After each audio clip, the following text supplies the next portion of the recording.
إن تنصروا الله ينصركم ويثبت أقدامكم.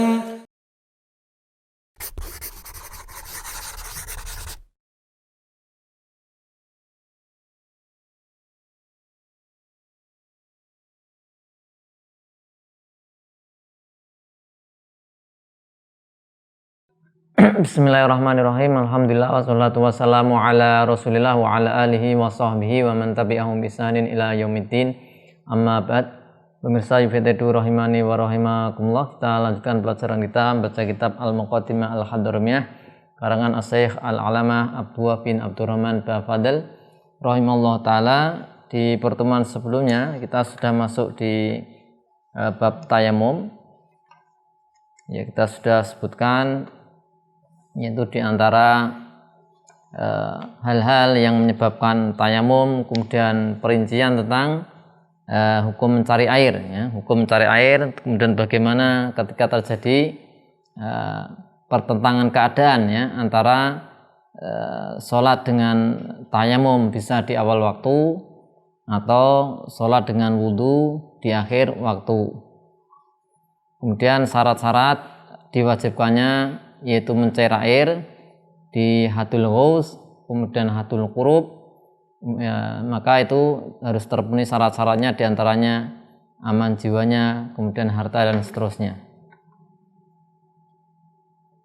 Jadi, kemudian di pertemuan kali ini kita lanjutkan tentang tayamum karena sakit, ya, tayamum karena sakit. Qala al-musannifu rahimallahu taala wala yatayammamu lil maradi illa idza khafa min isti'malil mai ala nafsin aw manfaati udwin aw tula al marad. Seorang tidak tayamum karena sakit kecuali jika dia khawatir dengan sebab menggunakan air, khawatir terhadap ala nafsin, terhadap jiwa, aw manfaatin atau manfaati udwin atau yaitu fungsi anggota tubuh, au tula marot atau panjangnya atau bertambah lamanya sakit, au hutusa syai'in qabihin fi udwin zahirin atau munculnya aib yang parah, ya, di anggota tubuh yang nampak. Ini seorang yang sakit dibolehkan tayamum, ya. Akan tapi ada di sini persyaratannya. Persyaratannya yang pertama adalah jika dia khawatir, ya, jika menggunakan air khawatir terhadap jiwa, ya. Khawatir terhadap jiwa, bisa juga khawatir terhadap harta, ya. Dia ada kebolehan tayamum, ya, bagi orang yang sakit itu jika terpenuhi syarat.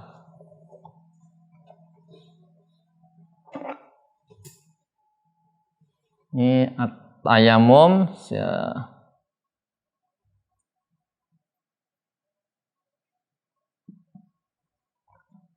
lil marad. Di tayamum karena sakit. Nah, ini ada syaratnya.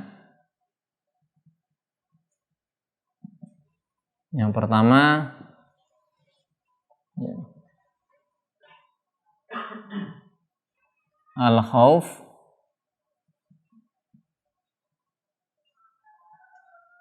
min isti'malil ma'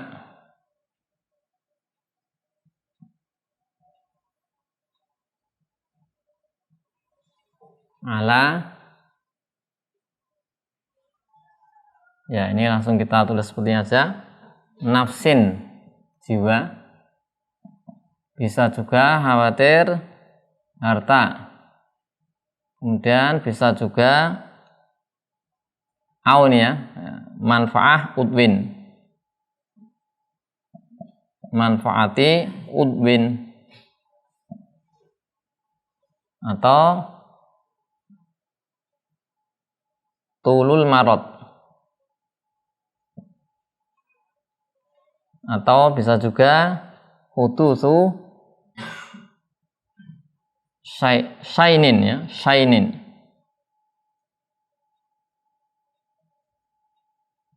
Sainin qabih. Sainin qabihin, dan ini sainin nanti diberi naat atau sifatnya harus di sini harus sifatnya yaitu qabih. Kemudian juga fi udwin zahir. Ya.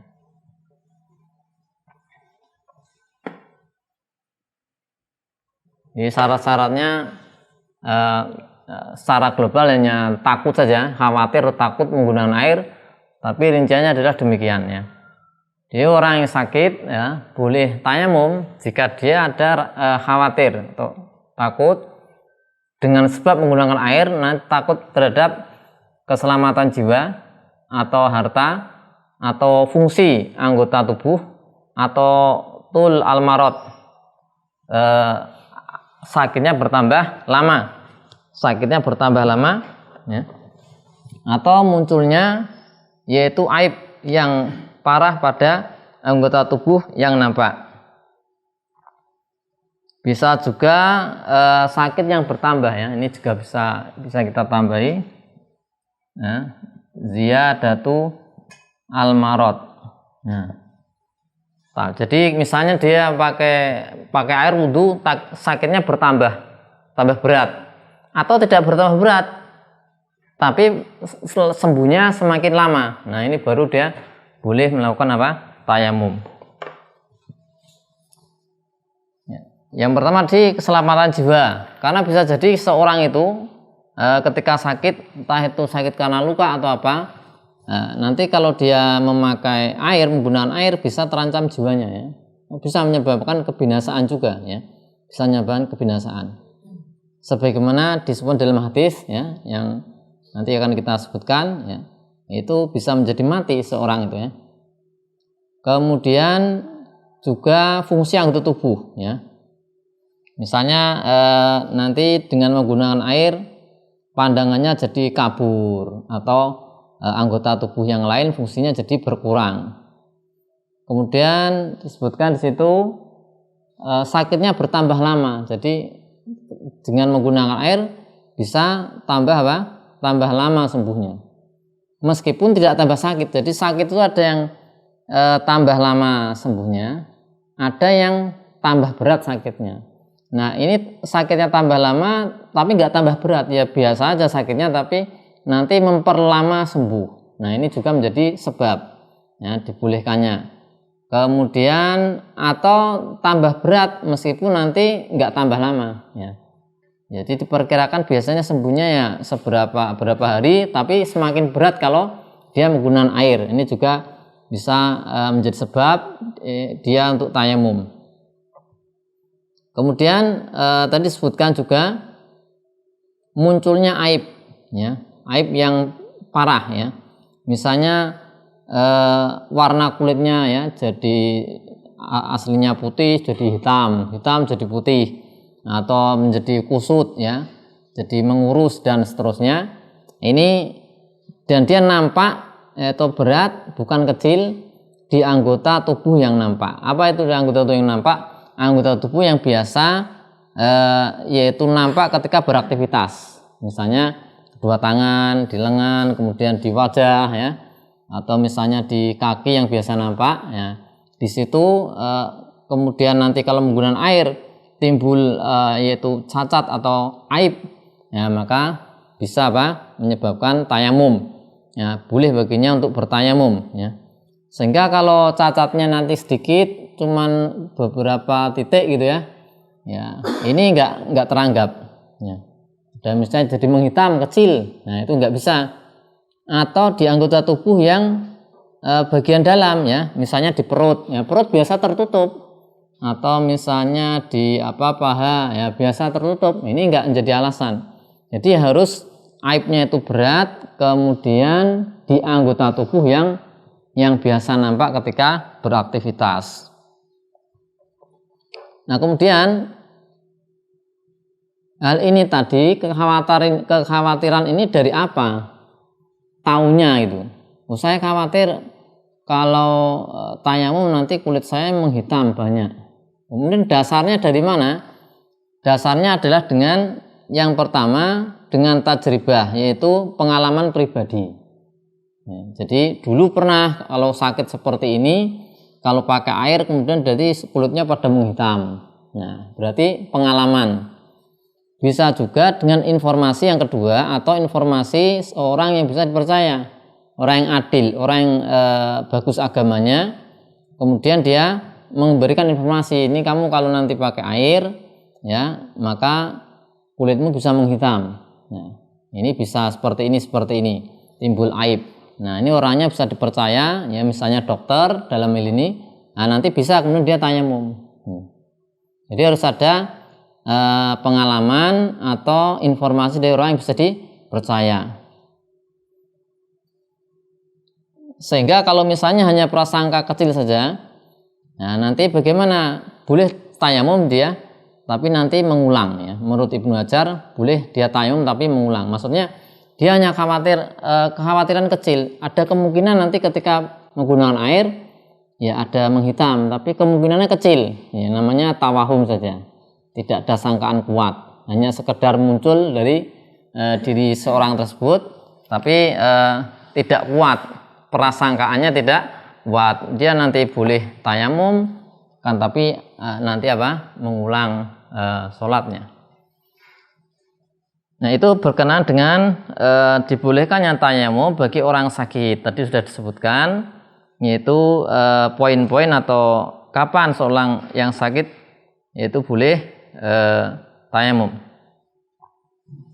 Di antara hadis yang menunjukkan bolehnya tayamum bagi orang yang sakit, bisa kita lihat di surat Al-Maidah ayat 6, dan ini sudah berulang ya di bab wudu ya, fardu wudu juga di tayamum. Allah SWT mengatakan, wa in kuntum junuban fatahharu wa in kuntum marudha aw ala safarin aw jaa ahadum minkum minal ghaiti aw lamastumun nisa falam tajidu ma'an fatayammamu. Nah, di situ ada wa in kuntum marudha ya, jika kalian dalam keadaan sakit ya. Di situ falam tajidu ma'an fatayammamu. Jadi ada disebutkan jika kalian sakit ya, kemudian ingin bersuci ya, tidak menemukan air, maka fatayammamu, maka tayamumlah. Kemudian hadis dari Jabir radhiyallahu anhu, beliau mengatakan kharajna fi safar fa asaba rajulan minna hajarun fasajjahu fi ra'sihi. Ada seorang yang di antara kami ada yang yaitu terluka ya, terkena batu kemudian melukai kepalanya.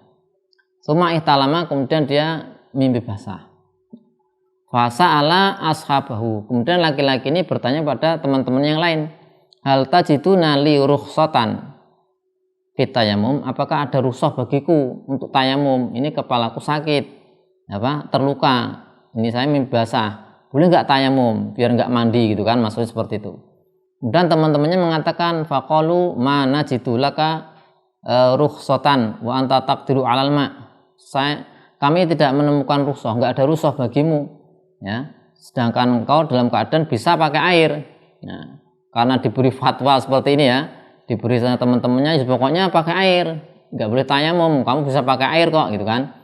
Maka fakta salah famata, kemudian orang tadi yang terluka kepalanya tadi kemudian mandi ya, mandi janabah kemudian mati ya. Ini menunjukkan biasanya bisa terjadi kebinasaan gara-gara memakai air.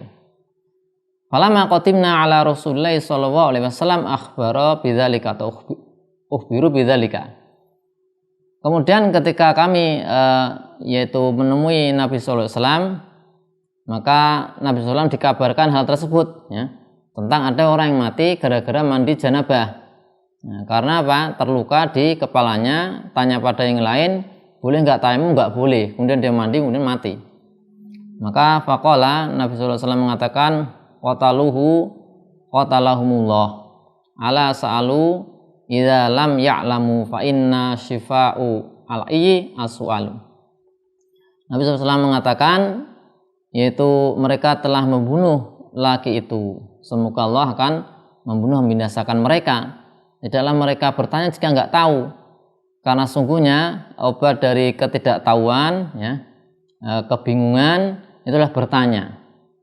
Kemudian Nabi SAW mengatakan, inna makana yakfihi an yatayammama wa yaksira au yaksiba ala jarhihi khirqatan thumma yamsahu au summa yamsah alaiha wa yaksila wa yaksilu sa'ira jasadihi.